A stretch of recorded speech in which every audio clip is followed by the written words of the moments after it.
Selamat siang Pak Menteri. Saya Dova dari Bloomberg Teknos.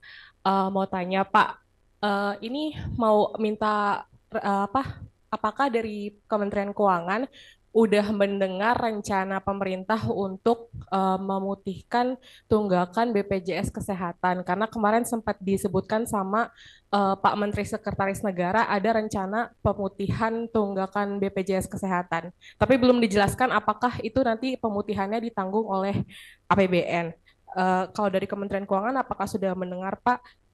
Lalu mau bertanya juga soal kemarin Pak Febrio bilang ada 3 bank BPD yang minat untuk disuntik likuiditasnya. Ada Bank Jatim, Bank Jabar, BJB dan juga Bank Jakarta. Nah, kalau dari Kemenkyu sendiri, apakah nantinya akan menyalurkan juga ke BPD tersebut atau seperti apa ya, Pak? Dan apakah skema penyalurannya juga, skema penempatannya juga tetap akan sama seperti yang sudah dilakukan sebelumnya? Sama mau nanya juga, Pak, soal kan kemarin ada isu pemecatan karyawan pajak ya Pak. Kalau misalnya dari direktorat lain kayak misalnya Bea Cukai juga, apakah ada hal seperti itu juga Pak atau itu hanya terjadi di pajak aja? Terima kasih Pak. Silakan Bapak. Terima kasih atas pertanyaannya. Langsung saya jawab aja. Yang pertama tentang pemutihan BPJS itu. Wah, tuh saya aja nanya ke sekjen saya tuh. Rupanya saya belum dikasih tahu. Jadi masih didiskusikan itu masalahnya. Siapa yang bayar nanti bebannya seperti apa, nanti akan diskusikan lebih lanjut. Oh, saya bilang nanti saya belum tahu ini alasannya seperti apa. Tapi nanti kita akan follow update begitu saya dapat berita lebih jelas atau hasil pertemuan yang lebih jelas dengan Mensesnek. Yang kedua tentang tadi pemecahan. Enggak. Bang dulu ya, Bang. Itu memang saya sempat ke daerah Jawa Timur maupun ketemu dengan Gubernur DKI. Katanya bisa nggak Bang itu menyalurkan juga. Mereka bilang bisa. Jadi Jawa Timur sama DKI yang sudah saya bicara ya. Tapi detailnya nanti saya bicara dengan mereka. Mereka siapnya berapa sih? Jangan sampai ketakutan juga kayak yang lain. Tapi kalau saya lihat sih itu harusnya sih positif ya. Kalau saya kasih bunga uang dana dengan bunga rendah dibanding pasar, harusnya mereka positif, bisa mereka channel dengan cepat ke BPD yang lain ataupun ke UKM di daerah-daerah tersebut. Kalau Bank Jabar saya belum tahu, saya belum bicara dengan Bank Jabar, tapi kan saya kan hati-hati betul menaruh uang itu, akan saya tahu di tempat yang betul-betul clean. Kalau yang ada kasus saya tunda dulu. Terus tentang pemecatan, ya Pak Dirjen sudah mencat beberapa orang pegawai pajak. Yang lain belum ada sampai sekarang. Tapi pesannya sama. Ke depan kita akan bersihkan aparat pajak maupun bea cukai dari praktek-praktek yang mungkin kurang baik. Saya nggak akan lihat ke belakang, tapi kalau dari sini ke depan masih ada yang macam-macam lagi, saya akan berhentikan juga. Tapi saya yakin sih dengan semangat yang kita berikan ke mereka beberapa hari terakhir ini, harusnya ke depan mereka akan align itu apa? Akan menyelaraskan perilaku mereka dengan kebijakan kita yang baru. Jadi saya melihat ke depan, kalau ada macam-macam yang ada ampun, tapi kalau yang belakang-belakang saya nggak tahu kusut tuh, biar aja dulu.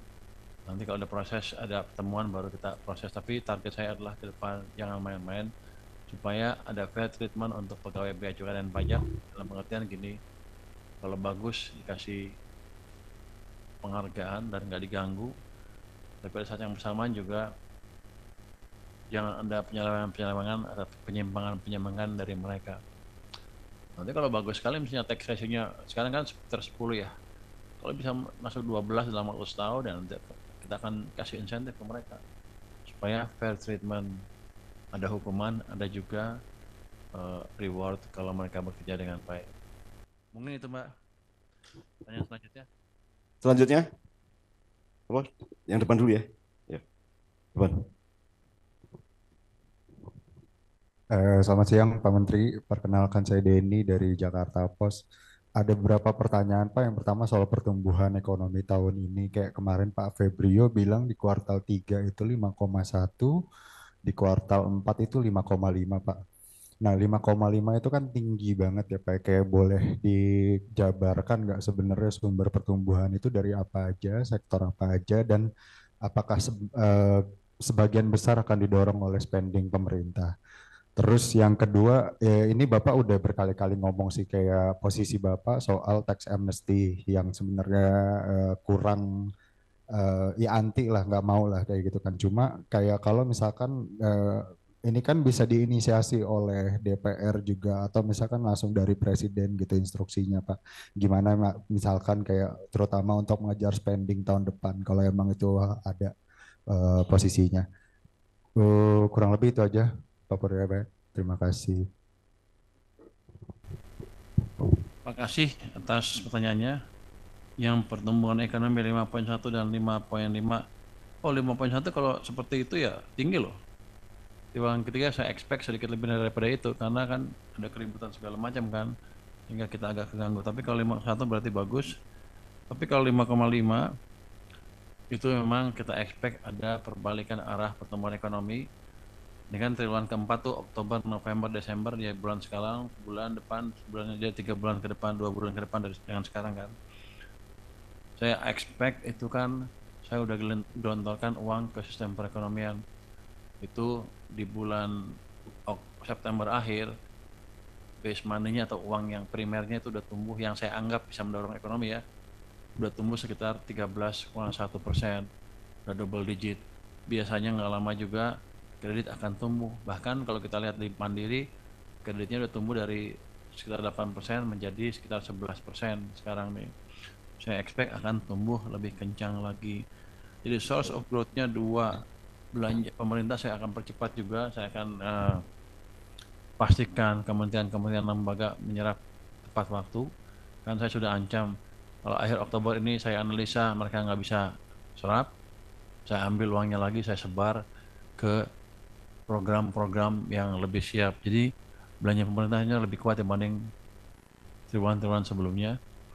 Terus yang swasta juga saya pikir dengan pertumbuhan kredit, dengan banyaknya uang di sistem perekonomian, dengan naiknya belanja masyarakat karena uangnya ada, harusnya tumbuhnya di atas 5,5%. Ini yang penting adalah kalau ini terjadi, inilah sinyal awal dari pembalikan arah ekonomi dan langkah yang pertama kita memasuki era pertumbuhan ekonomi yang lebih cepat.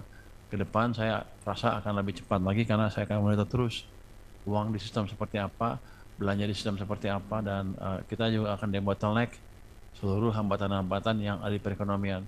2026 pasti akan lebih cerah dibandingkan dengan tahun 2025. Ini tuh. Lagi? Sih ya, ini dulu ya. Hah? Tax amnesty Pak, ya. Tax amnesty, posisi kita sama secara filosofi. Kalau tax amnesty dilakukan setiap saat, setiap beberapa tahun sekali, itu message-nya ke pembayar pajak adalah Anda sekarang kibulin aja pajaknya, jangan jujur, nilap aja semaksimal mungkin. Nanti 2 tahun 3 tahun ini akan diputihkan. Jadi saya tidak akan mendukung program yang melakukan pengampunan pajak secara reguler. Oke. Terima kasih Pak Menteri. Selanjutnya dari. Selamat siang Pak Menteri.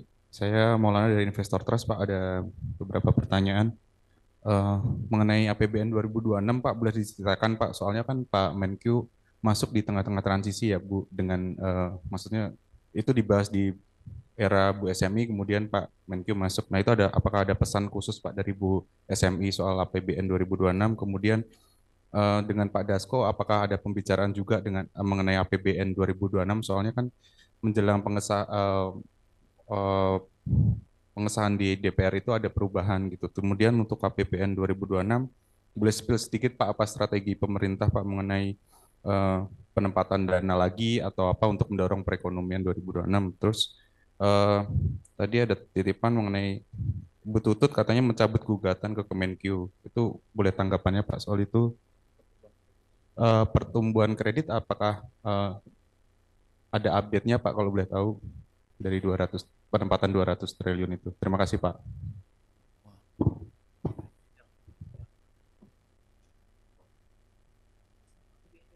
Yang ketiga apa tadi? Pertumbuhan kredit, Pak. Gugatan siapa? Oh, Sama Bu Tutut, Pak. oke. Jadi pesan khusus nggak ada pesan sponsor nggak ada juga. Jadi pada saya nggak apa-apa. Jadi anggaran existing juga nggak jelek, bagus saya pikir. Apa yang saya rubah pusing-pusing di ujung-ujung kan nggak keburu kan. Hanya saja ada satu perubahan yaitu transfer ke daerah yang ada tambahannya sebesar 43 triliun. Ini emang diperlukan karena saya pikir kan kita lihat tuh keributan di daerah karena anggaran dipotong terlalu banyak sehingga mereka over kreatif menciptakan langkah-langkah untuk menutup anggarannya dengan secepat mungkin. Akibatnya pajak-pajak naik nggak kira-kira tuh. Jadi saya minta ke waktu itu Menteri Dalam Negeri mengusulkan revisi untuk transfer ke daerah. Ya waktu saya ke beliau saya tanya apakah yang sudah cukup? Dia bilang sudah cukup. Ya udah, saya penuhi semuanya yang dia minta tanpa koreksi 1 rupiah pun. Jadi harusnya itu sudah cukup untuk menangkan keributan di daerah. Terus penempatan dana, sebenarnya penempatan dana itu bukan langkah istimewa, itu hanya cash management. Yang saya pastikan nanti adalah langkah-langkah saya dalam manage cash APBN tidak mengganggu sistem finansial di Indonesia. Dalam pengertian nggak kebanyakan ganggu nyerap sehingga uangnya nggak ada di sistem dan ekonominya berhenti lagi. Saya akan monitor itu ke depan dengan terus-terusan dan hati-hati. Jadi pada prinsipnya adalah kita akan fokus jalankan kebijakan fiskal yang ada, yang sudah dibuat, pastikan penyerapannya tepat waktu, tepat sasaran dan nggak bocor-bocor. Tetap saja saya monitor nanti pertengahan tahun sudah kelihatan tuh mana yang bisa jalan, mana yang enggak. Saya akan ambil yang nggak bisa jalan. Saya akan distribusikan ke program-program yang lebih siap. Jadi sama approach-nya, efisiensi anggaran, tapi bukan dengan motong, tapi dengan belanja tepat waktu, tepat sasaran dan nggak ada kebocoran. Harapan saya dengan seperti itu, sektor pemerintah bisa dorong ekonomi dan swasta juga bisa dorong ekonomi pada saat yang bersamaan karena uang di sistem perekonomian cukup. Kalau itu sih harusnya untuk 6% nggak terlalu sulit untuk pertumbuhan ekonomi 6%. Gugatan dengan Mbak Tutut sampai mana? Sudah dicabut oleh Mbak Tutut, ya kita hormati. Saya udah ketemu dengan Mbak Tutut, ya udah diskusi lah ini itu. Pada dasarnya dia menghormati langkah-langkah yang diambil oleh pemerintah. Pertumbuhan kredit, saya lupa angkanya. Tadi itu rata-rata kemarin kalau yang mandiri hampir 70%, yang dari 200 triliun itu ya. Yang lain juga di atas 50%, yang agak lambat mungkin BTN. Tapi katanya tadi BTN minta menghadap saya di rootnya. Mungkin dia akan klaim 100% sekarang. Jadi gini, dengan tadi penempatan dana, bukan penempatan ya, saya pindahkan dana saya sebagian di bank-bank itu, mereka sekarang tahu saya monitor itu sehingga mereka tidak akan membiarkan uang itu nganggur berlama-lama. Jadi kemungkinan besar kebijakan saya untuk menggeser uang tadi ke perbankan akan berdampak positif lebih cepat dari yang sebelumnya. Bang apalagi BRI juga bilang sudah hampir habis. Jadi sekarang mereka berlomba-lomba menghabiskan uang itu. Untuk saya uangnya nggak habis, masih di bank, masih punya saya juga sebesar itu 200 triliun. Orang-orang kan, teman-teman kan suka ada yang mikir parsial dalam pengertian begini. Kalau uangnya dihabisin, dipakai berarti habis dong uang banknya. Ya enggak juga. Begitu uang banknya dipakai, misalnya disalurkan, ya orang yang minjem kan naruh uangnya di bank lagi. Jadi masalahnya ke bank. Jadi akan ada multiplier penciptaan uang dengan proses yang berulang-ulang ke depan. Itu yang disebut money creation in the system. Jadi kalau saya masukin ke bank, banknya akan minjemin, nanti sebagian itu dipasukkan ke bank, uang yang masuk bank dipinjemin lagi sebagian, terus saja begitu. Ini yang mendorong penciptaan uang di sistem perekonomian, dan harusnya ekonominya akan bergerak makin cepat. Mungkin dari saya. Terima kasih Pak Menteri. Selanjutnya yang itu tuh, yang batik, yang kamu ngacung tadi. Iya. Terima kasih Pak Menteri Purbaya dengan Dimas Pak dari Harian Kompas. Pak, kemarin kan sempat ada pertemuan sama pelaku pasar ya Pak di bursa. Terus Pak Purbaya sempat bilang sebelum ngomongin insentif pasar modal lebih baik rapi-rapi dulu deh itu yang namanya saham-saham gorengan. Mau tahu ekspektasi dari Pak Purbaya soal rapi-rapi saham gorengan itu nanti mekanismenya atau indikatornya kalau itu udah rapi seperti apa Pak? Terus kalau soal insentif pasar modal mungkin proyeksinya insentif seperti apa yang bisa diberikan untuk bisa menstimulasi pertumbuhan pasar modal. Apalagi ya Pak? Terus Pak Purbaya juga sempat bilang kayak BTN itu kan penyerapannya lambat ya Pak, maaf, yang 200 triliun di salah satu ya sebagian sal yang diinjeksi di BTN mau dialihkan, itu dialihkannya mau kemana Pak jadinya? Terima kasih Pak. Yang lain dulu, yang lain. Oke, saya jawab aja. Oh, jangan lupa deh. Pertama tadi insentif pasar modal. Apa ekspektasi saya? Jadi saya expect dalam setahun akan banyak tuh penggoreng saham di sana yang dihukum oleh bursa maupun OJK. Kalau selama setahun bersih-bersih aja, sementara saya bisa lihat saham digoreng, saya kan mengamati pasar saham juga ya. Ada yang menggoreng-goreng, sebagian juga saya kenal yang pemainnya, yang ikut bukan main ya, yang bukan market makernya tapi yang ikut, yang bilang ke saya itu digoreng gitu. Ada yang lapor ke saya juga. Kalau masih kejadian ya nanti kita tanya ke bursanya gimana penindakannya. Kan selama ini puluhan tahun rasanya kita tahu banyak penggoreng di pasar saham, tapi sedikit sekali yang dihukum. Kayak perusahaan Dana Reksa, dulu kan saya di Dana Reksa, itu hampir bangkrut gara-gara kejebak sama penggoreng itu. Banyak Asabri juga kenanya sama kan, terlibat dengan penggoreng-penggoreng itu. Jiwasraya juga sebagian itu di sana juga. Yang kalau itu nggak dibersihin ya, sayangnya gini nanti minat Gen Z atau kalangan muda yang berinvestasi di pasar modal sekarang bisa hilang. Katanya sekarang 50% anak-anak muda kan. Kalau itu hilang ya udah pasar modal kita nggak bisa berkembang lagi. Tapi kalau dirapikan maka mereka akan berani masuk ke pasar saham karena mereka pikir akan berpendapat bahwa di sana fair game, permainannya fair. Ada yang kalah, ada yang naik, ada yang turun, tapi nggak dimanipulasi sama kalangan tertentu. Terus apa jenis insentifnya? Nanti kita pikirkan. Mereka minta katanya kalau di atas sekian persen pajaknya dikurangin dan lain-lain. Terus ada lagi transaksinya juga ada yang dikurangin, jangan 2 kali, sekali aja pajaknya.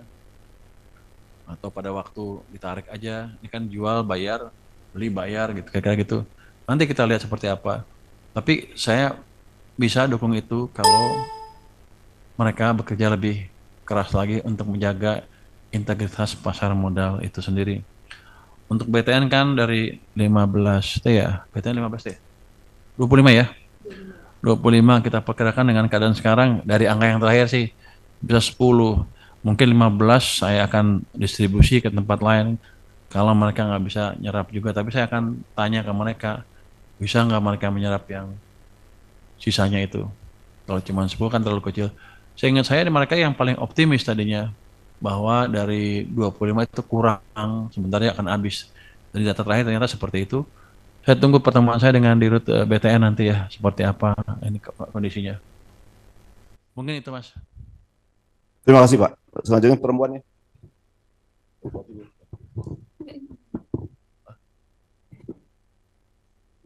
Selamat siang Pak Pur. Pak Pur, saya Konita dari Tirta.id mau menanyakan beberapa hal Pak. Kemarin kan Danantara mengusulkan agar sebagian utang KCIC ditanggung APBN. Nah, itu bagaimana Bapak menanggapi permintaan ini, Pak, usulan ini? Terus, apakah selama ini Kemenq dilibatkan dalam pembahasan utang KCIC ini, Pak? Terus yang kedua, ada usulan juga untuk pondok pesantren yang di Jawa Timur itu yang ambruk kemarin, katanya mau dibangun lagi dengan eh, dana APBN. Nah, itu apakah Kemenq akan menyetujui usulan ini atau gimana, Pak? Terus juga program kartu prakerja itu apakah akan dimulai lagi, Pak? Karena sampai sekarang kan pembahasannya tidak ada lagi ya, Pak ya. Terus terakhir Satgas BLBI waktu itu kan Bapak katanya sedang mereview. Hasilnya apakah sudah ada, Pak? Terus juga apakah akan dilanjut, Pak, Satgas BLBI ini, Pak? Terima kasih, Pak. Mbak atas masukannya. Wah, ini pertanyaan susah semua nih. Ada yang gampang. Utang KCIC dibiayai APBN. Saya belum dihubungi untuk masalah itu, Mbak. Nanti begitu ada saya di jumpa pers yang mingguan deh saya kasih tahu update-nya seperti apa. Yang jelas sekarang saya belum dihubungin tentang masalah itu. Tapi kalau ini kan kayak ICC di bawah Danantara kan ya. Kalau di bawah Danantara kan mereka udah punya manajemen sendiri, udah punya dividen sendiri yang rata-rata setahun bisa 80 triliun atau lebih. Harusnya mereka manage dari situ, jangan ke kita lagi. Karena kan kalau enggak ya semuanya ke kita lagi, termasuk dividennya. Jadi ini kan mau dipisahin swasta sama government. Ya jangan kalau enak swasta, kalau nggak enak government. Saya pikir begitu ya Pak. Posisi saya sekarang, yang saya tahu seperti karena saya belum disusun dengan mereka. Terus untuk Pondok pesantren, Pak. Pondok pesantren juga saya belum terima. Saya baru baca di media aja kadang dibiayai pemerintah, tapi saya belum tahu siapa yang propose, seperti apa proposalnya saya belum tahu. Kita akan tunggu seperti apa proposalnya. Prakerja juga belum ada diskusi lebih lanjut. Sepertinya kalau belum ada diskusi ya sekarang ya keadaannya seperti sekarang aja. Sampai nanti ada diskusi lebih lanjut. Sepertinya approach-nya akan beda yang saya dengar ya, tapi saya belum pasti gimana bentuknya. Untuk BLBI, Satgas BLBI, nanti saya masih dalam proses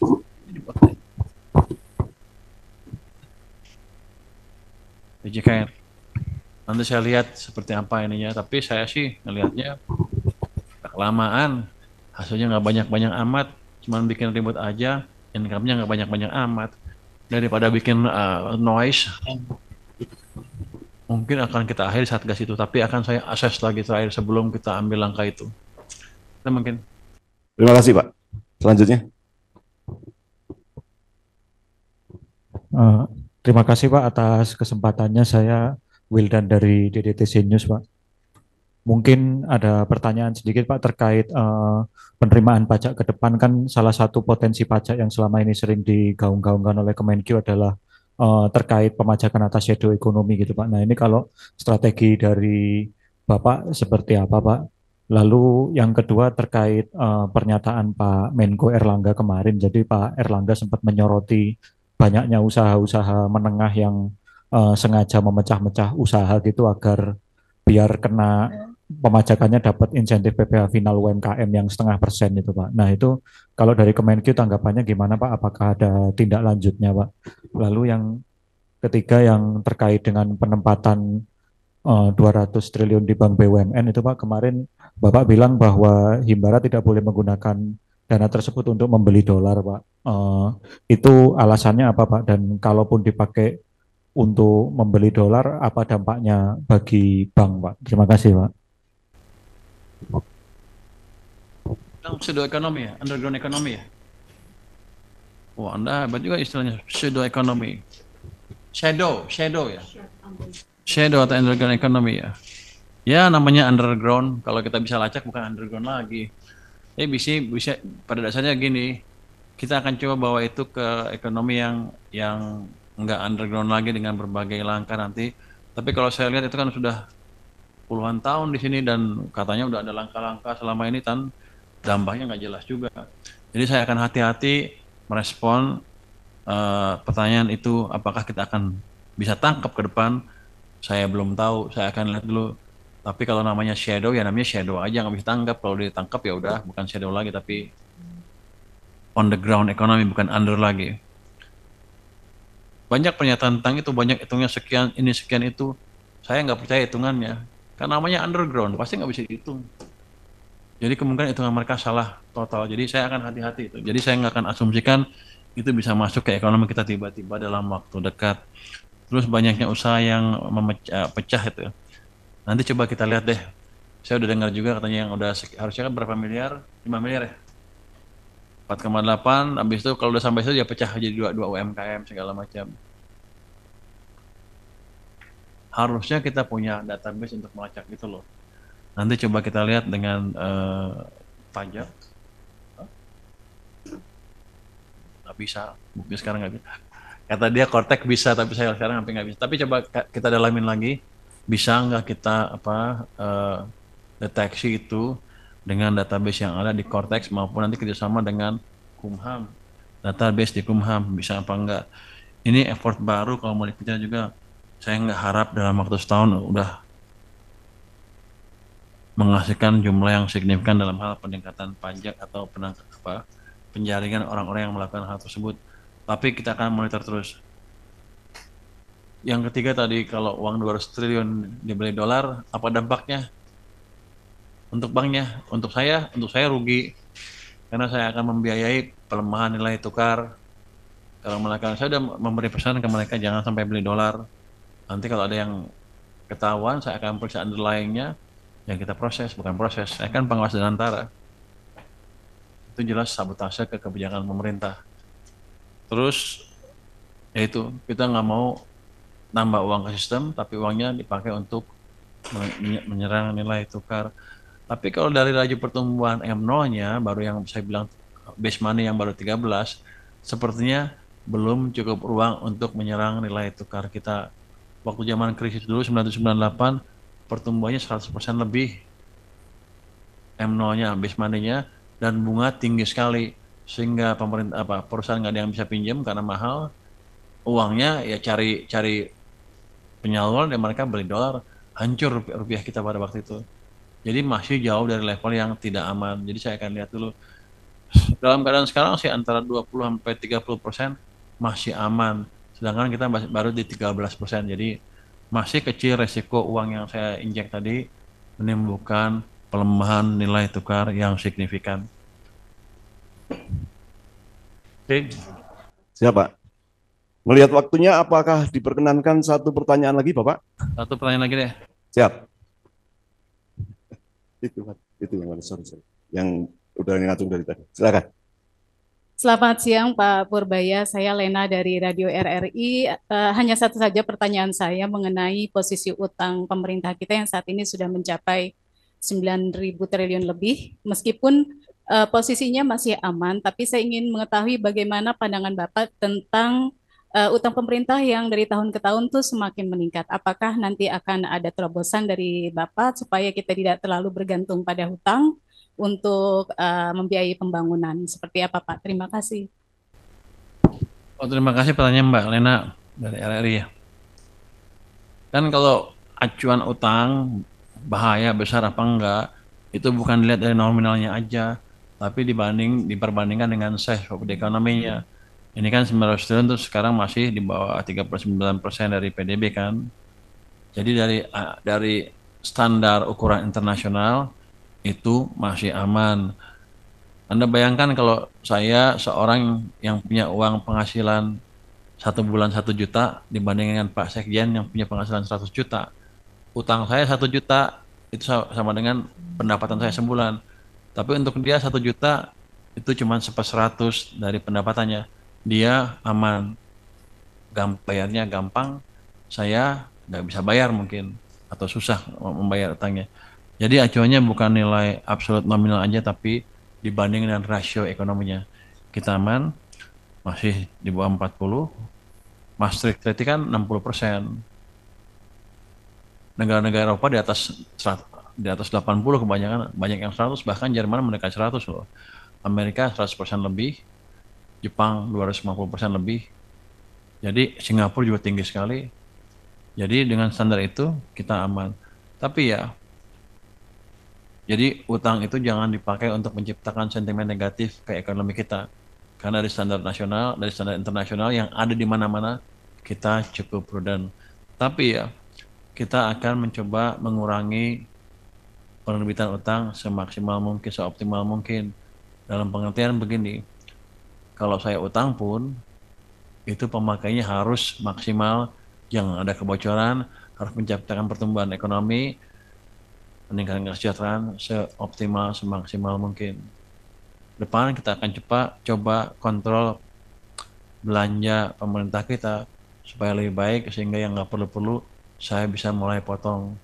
Bukan berarti saya memotong program pemerintah, tapi saya memotong program-program yang tidak efisien, yang hanya memboroskan uang negara yang sebagian tadi diperoleh dari utang. Jadi akan kita menciptakan belanja yang lebih bertanggung jawab ke depan. Mungkin itu, Pak. Siap. Terima kasih Pak Menteri atas perkenan waktunya. Salam dari teman-teman Biro KLI, teman-teman media dari Wak Arif dan Ujang, Pak. Terima kasih. Wassalamualaikum warahmatullahi wabarakatuh. Waalaikumsalam Maaf warahmatullahi saya nggak bisa wabarakatuh. hadir ke sana ya. Maaf. Ya, Pak.